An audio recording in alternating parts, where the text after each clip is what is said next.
¿Acaso un reflejo en el cristal pulido de un escaparate de lujo puede capturar la verdadera esencia de un alma, o solo devuelve la imagen distorsionada que el mundo espera ver?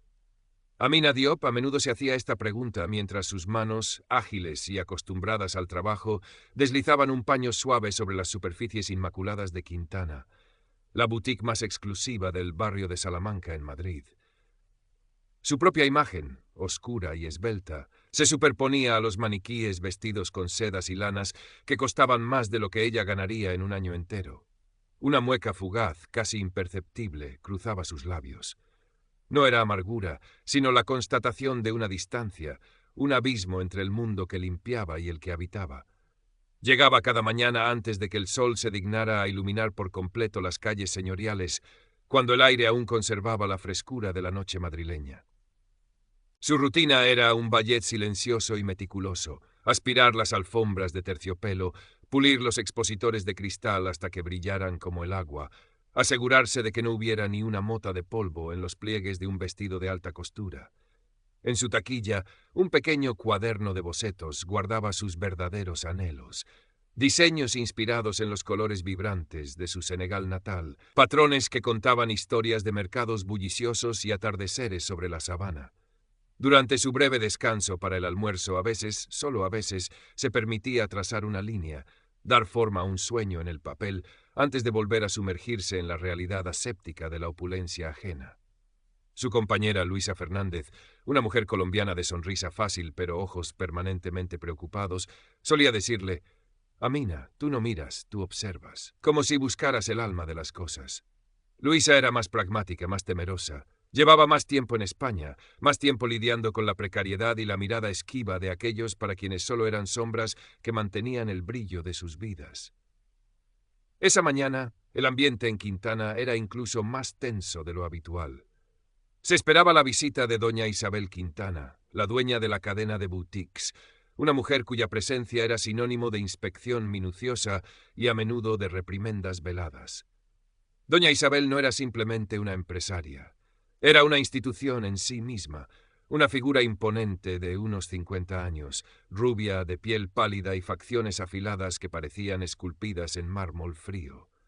Su elegancia era estudiada, sus joyas discretas pero inconfundiblemente caras, y su mirada azul hielo parecía capaz de tasar el valor de una persona con la misma frialdad con la que evaluaba un diamante. Cuando entró, envuelta en un abrigo de cachemir color camel y el aroma de un perfume exclusivo, un silencio expectante recorrió la tienda. Los empleados se enderezaron, sus sonrisas se volvieron un poco más tensas. Amina continuó con su tarea, limpiando los cristales de un mostrador cerca de la entrada, intentando volverse invisible, como siempre. Doña Isabel pasó junto a ella sin mirarla, pero se detuvo a 1 metro, señalando con un dedo enguantado una esquina del cristal. Aquí, su voz era baja pero cortante, como el filo de un cuchillo. Hay una marca. ¿Es que nadie se fija en los detalles en esta tienda? Amina se acercó, el corazón latiéndole un poco más rápido. No veía ninguna marca. El cristal estaba impoluto, pero no discutió. «Disculpe, señora, lo limpiaré de inmediato». Pasó el paño de nuevo, sintiendo la mirada de doña Isabel clavada en su nuca. Era solo un anticipo, una pequeña muestra del poder que emanaba de aquella mujer, un poder que no necesitaba alzar la voz para ejercerse. El verdadero cataclismo llegó 1 hora después. Doña Isabel había estado revisando unas nuevas adquisiciones en un probador VIP, un pequeño santuario de terciopelo y espejos. De repente un grito ahogado, seguido de su voz, ahora sí, elevada y vibrante, de pánico e indignación. «¡Mi pañuelo! ¡Mi Hermès! Estaba aquí, sobre el tocador. ¡Ha desaparecido!». Salió del probador con el rostro congestionado, los ojos desorbitados. El gerente, un hombrecillo calvo y nervioso llamado señor Benítez, acudió presuroso. «¿Qué ocurre, doña Isabel? ¿Está usted bien?» «No, no estoy bien», espetó ella, su mirada barriendo la tienda como un reflector. Se detuvo bruscamente al ver a Amina, que en ese momento recogía unas perchas olvidadas cerca de la zona de probadores. La señaló con un dedo tembloroso.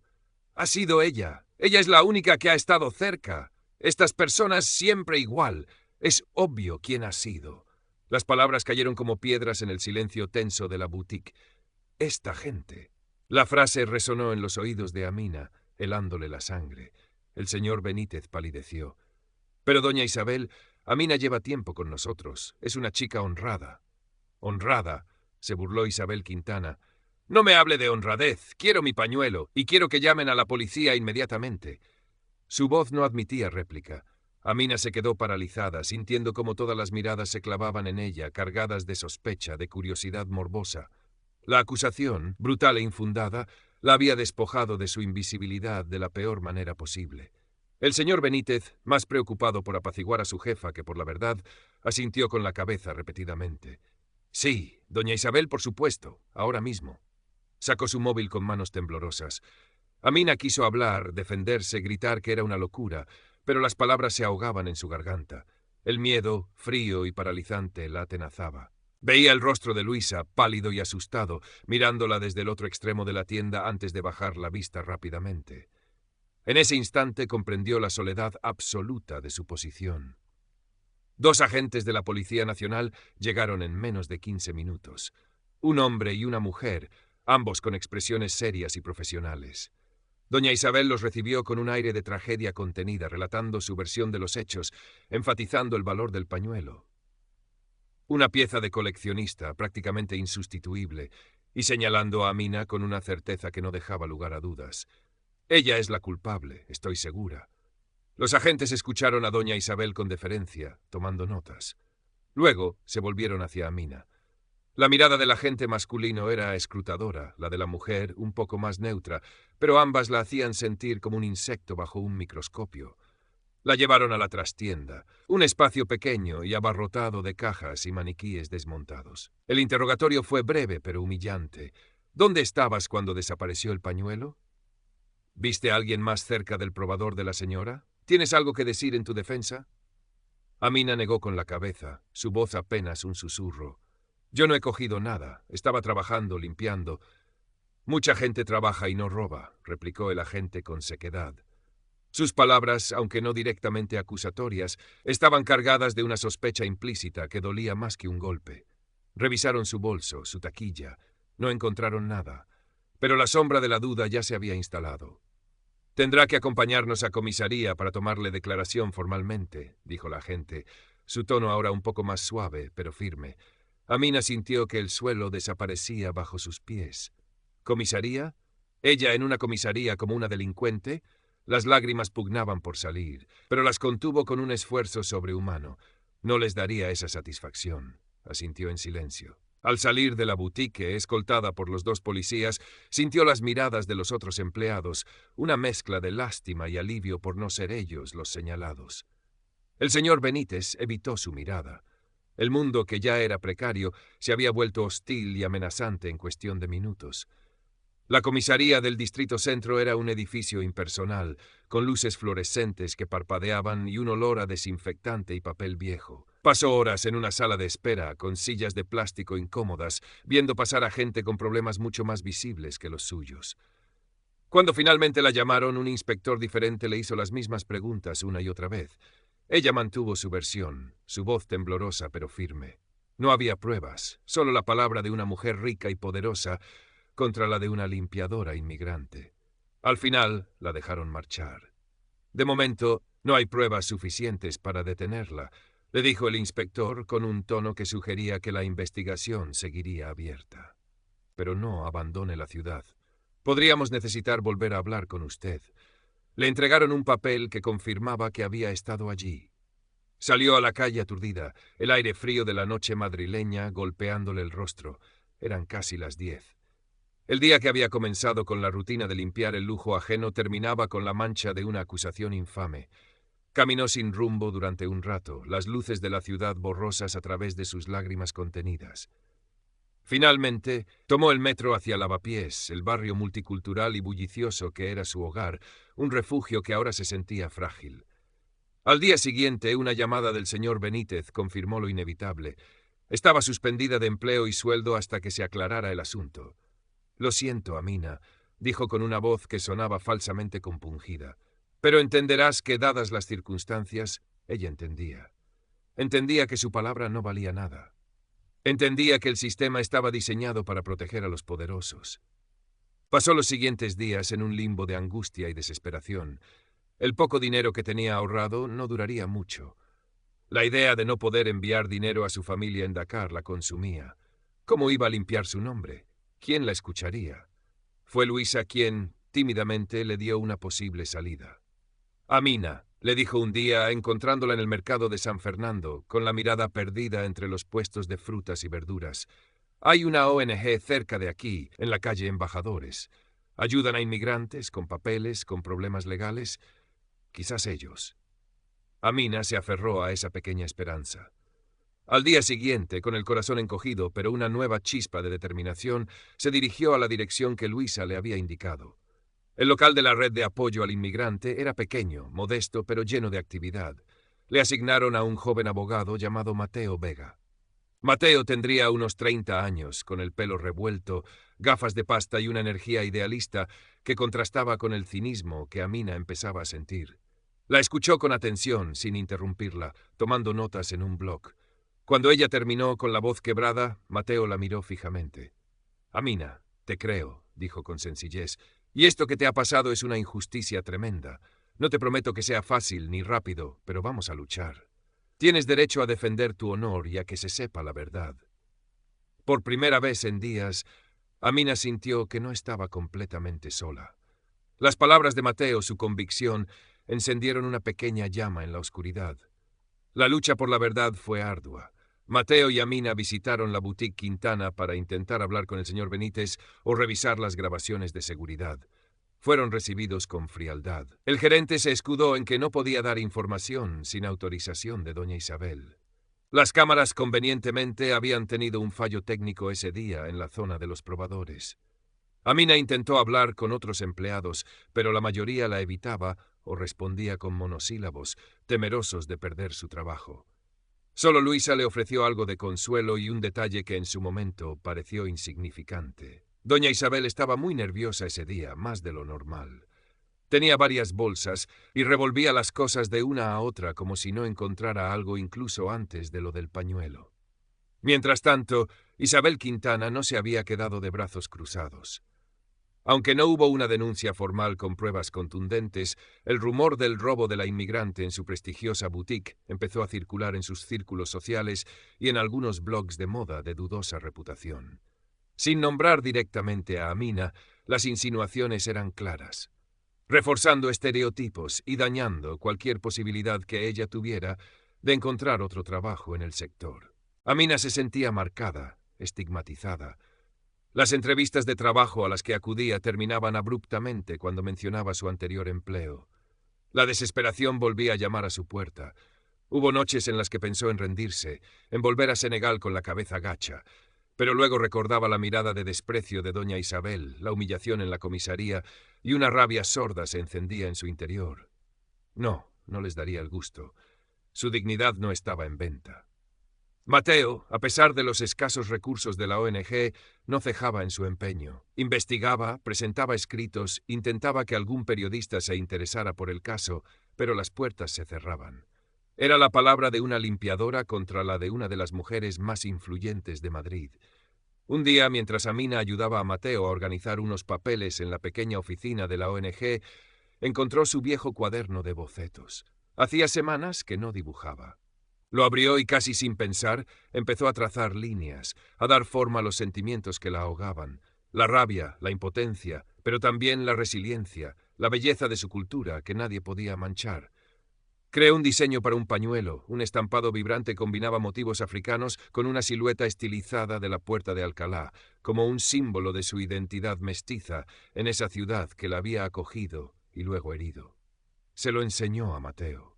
«Es precioso, Amina», dijo él, admirado. «¿Por qué no intentas hacer algunos? Quizás podrías venderlos en algún mercado de artesanía para sacar algo de dinero mientras tanto». La idea le pareció descabellada al principio, pero luego pensó, ¿por qué no? Era una forma de canalizar su dolor, de crear belleza en medio de la fealdad. Con la ayuda de una pequeña red de mujeres inmigrantes de su barrio, consiguió algunas telas baratas y empezó a coser. Hizo unos pocos pañuelos, cada uno único, con sus diseños llenos de significado. Los llevó al rastro un domingo, con más miedo que esperanza. Para su sorpresa, vendió 2. No era mucho, pero era algo suyo, algo que nadie le podía arrebatar. El giro inesperado en su caso legal llegó de la mano de Luisa. Unas semanas después del incidente, Luisa fue despedida de Quintana por un motivo trivial, una excusa para deshacerse de alguien que sabía demasiado o que simplemente no encajaba en la imagen impoluta que la boutique quería proyectar. Libre del miedo a represalias, Luisa contactó a Mateo. «Abogado», le dijo con voz temblorosa pero decidida, «tengo que contarle algo.